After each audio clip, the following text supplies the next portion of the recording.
Hi guys and welcome back to Is It Worth It Reviews. Today we are talking about a set of affordable Bluetooth earphones, but they're still really good. And those are Fiio FW3.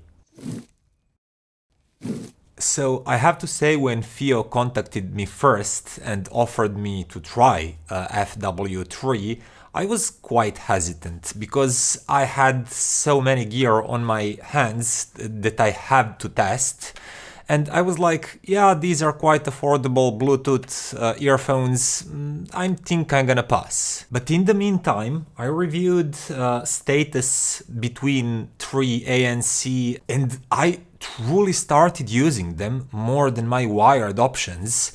And I was thinking, because these are $250, what can you get for $100? And I know that Fiio is a good value brand. It always brings good value to the table. And this time around, what did they bring for $100? Well, we have earphones based on AK DAC chip, I'll put that on the screen, and on one dynamic driver made out of carbon, and Bluetooth version 5.2, and I'll list supported codecs on the screen too. And finally, a battery is quite decent, with earbuds themselves lasting around 7 hours plus 14 hours of recharge in the charging dock itself, which is around 20 hours of use without having to recharge the dock and the earphones, which is quite nice. And look and style, I guess it's quite decent. It's made out of plastic, it feels quite okay. To be perfectly honest here, this kind of styling, it's not my cup of tea. It looks a little bit, I don't know, young, gamery, things like that. But my girlfriend actually told me they're pretty. And I was, what? And she said, it looks like jewelry. And I was like, yeah, you may say that. And, you know, being a YouTube hobo, I cannot afford to buy her jewelry. So I guess she has to settle with something that resembles to the jewelry. But of course, looks is something that's really personal, and I'll leave that to you. Ergonomics is also something that's quite personal, but they fit quite well and stay in my ears okay without much fuss. I do prefer earphones that have slightly longer neck so they can reach deeper into your ears before getting stuck onto the outer part of your ear, because I have like huge deep ears, but it's okay. It's quite okay. Now, on a more practical note, each earbud has 2 physical buttons on top. And I really like this because physical buttons offer better feedback and are more dependable than touch-sensitive ones. That said, what you can do with these is, of course, you can skip tracks, pause, play, decrease and increase the volume that is controlled internally in the hardware of the earphone independently of the volume of your smartphone and your player. And the Fiio suggests that you always keep your software volume near its maximum level, so that way you don't lose dynamic range and sound quality, that there is no any digital compression happening, and then adjust the volume on these hardware buttons. But you can also control that hardware volume from the controlling app inside your phone. It's called Fiio Control, and you can download it from the Play Store or Apple Store. I forgot how Apple equivalent store is called, but you know what I mean. And it's a quite convenient app too. You can adjust that internal volume. You can adjust different volume for listening your music and for calls. You can enter game mode to lower latency. I haven't tried that one, but if you are an avid gamer and those few milliseconds of latency are important for you, you can try it. You can also choose between one of several digital filters and also set the idle time, how long of inactivity after they automatically turn off, and things like that. I'll put some screenshots on the screen so you can see how it looks, but it's quite a decent control app and adds to the value of these earphones. Now, all of that said and done, how does FW3 sound? Well, they sound great, and I really mean great. First of all, first thing that I noticed is that these are not aggressively V-shaped. They're not tuned that way that most earphones and in-ears, they are tuned to impress. Like extremely emphasized bass, extremely emphasized highs, and like the huge valley in the mid-range that makes everything sound nasal and depleted, but you know, they do impress with lows and highs. And FW3 is not factory tuned like that. It's a proper hi-fi. I started listening to some songs and I noticed like, wow, vocals are full and present and lush. And I don't hear that often coming from earphones. All vocals, female, male, and instruments feel palpable and juicy and just very, very natural. And then I noticed that the detail retrieval is quite good too. These are not sacrificing those tiny details and high frequency details for that kind of fullness. They're just not emphasizing those highs relatively to that lower mid-range as many other models do. The bass line is quite full and warm and decently punchy, but it doesn't extend as much into that sub-bass region if you're a fan of electronic music that requires that feeling of absolute rumble. These are not doing that. But for every other, like, genres of music, including rock and roll, jazz, blues, pop, these actually do have quite a bit of bass and it sounds pretty good. It's only that sub-bass region that you notice is not as prominent and present as with some other earphones. And as I mentioned highs previously, they're quite detailed and open sounding, but FW3 are not leaning as heavy at those highs and at that upper presence as many other earphones.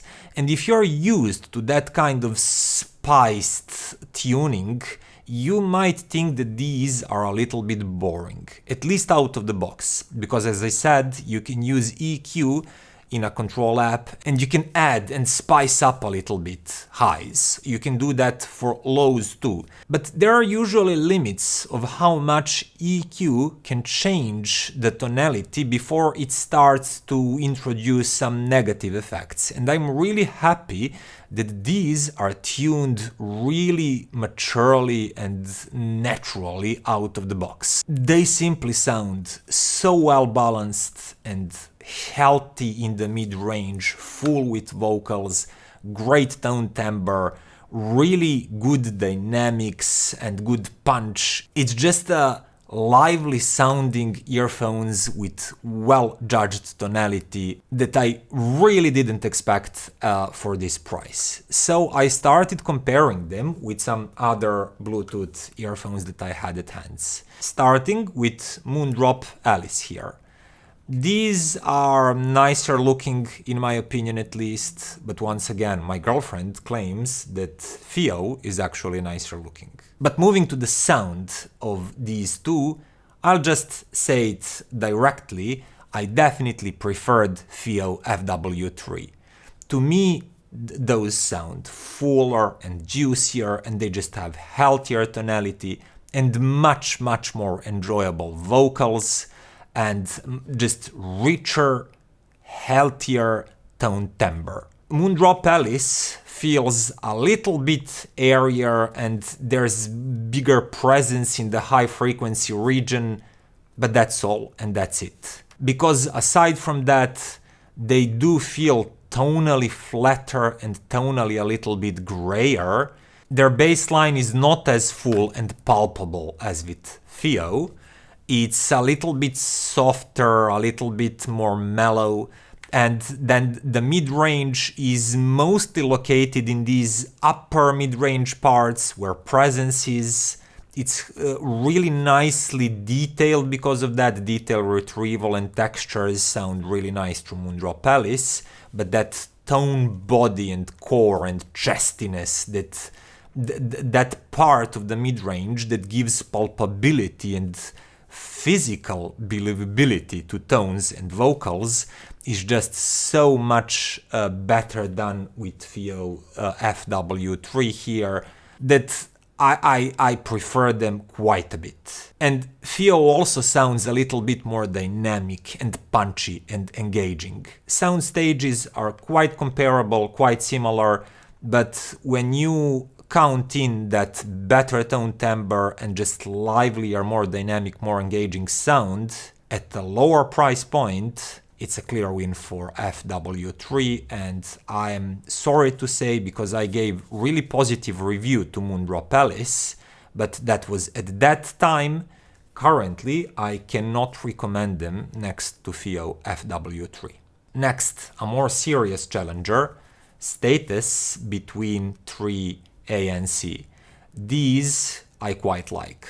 They are built of some nicer materials, this soft matte finish on the dock and on the earphones themselves, a little bit of aluminium too, and I think these also look quite nicer. Once again, my crazy girlfriend disagrees. She says Fiio looks better, and it's just no way, man. I mean, I don't know, tell me what you think down below in the comments. Which one of these are nicer looking to you? Be honest, don't be on her side. So, okay, I definitely prefer the aesthetics and ergonomics of these with slightly longer neck is preferable to me. And I don't know why these are playing some music, even though I just opened them after a long time. They automatically connected to my phone, obviously, and started playing some music. It's weird. But if I compare these two and their sonics, they sound quite close. There is slight difference in terms that status between 3A and C in their audiophile mode, which is my preferred mode.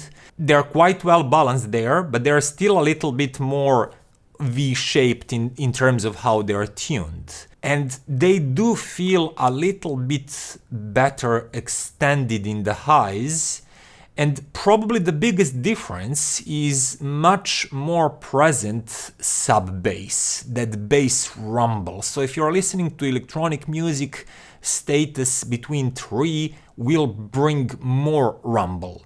And the kind of rumble that I could not pull out with just EQ on Fiio FW3, because you know, there are physical limits of parts used. That said, Fiio FW3 had as good detail retrieval in the bassline and the mid-range, and maybe just slightly tamer and more closed high frequencies, but mostly comparable, with even fuller and healthier tone timbre, and that especially goes in that mid-range and lower mid-range. And if I would to listen to some female and male vocals only, like, I don't know, Leonard Cohen, or any other great singer, I actually slightly preferred Fiio FW3 out of the box. But if I switch genres a little bit, and as I said, if I listen to something that has a little bit more bass line and it needs that energy and that kick to come alive, then between 3 pulled ahead just a little bit. And I have to say here that it's definitely more of a difference in terms of tuning than it is in terms of quality. So if you prefer that more attractive, slightly V-shaped tuning, then you'll prefer between 3A and C. If you prefer more fuller-bodied, vocal-oriented, like acoustic instruments and their body and juice-oriented kind of sound, you'll probably prefer FW3. That said, a part of the price, because between 3 are much pricier, goes to this active noise cancellation and transparency modes that FW3 simply doesn't have. So I think both of these have their audiences and their buyers, and both of these are great, But if you don't need active noise cancellation, and if you really want the highest possible sound fidelity with good battery life and just good set of usable features and functions, at $100, man, these will be hard to beat. This is a freaking great sounding wireless earphone. And up until now, I always managed to assemble a little bit better sounding wired version compared to a Bluetooth one that I was reviewing. But at this moment, with these costing just $100, in that budget, I cannot buy earphones and a DAC, or just earphones to connect them to any sort of internal DAC in your phone, because those are rubbish. So you have to have at least some sort of external DAC amp, and then wired earphones.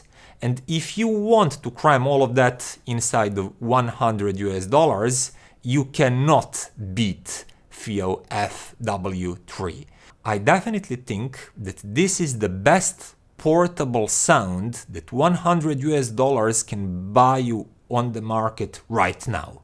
Of course, among the ones that I've tested. What can I say? It's a crazy day for me. It's a day that I never thought I'll see, to be perfectly honest, where I actually genuinely prefer wireless earphones to any wired alternative at that price point. And with that, it's time to end this review. If you liked it, you know what to do, and stay tuned for the future ones. Bye.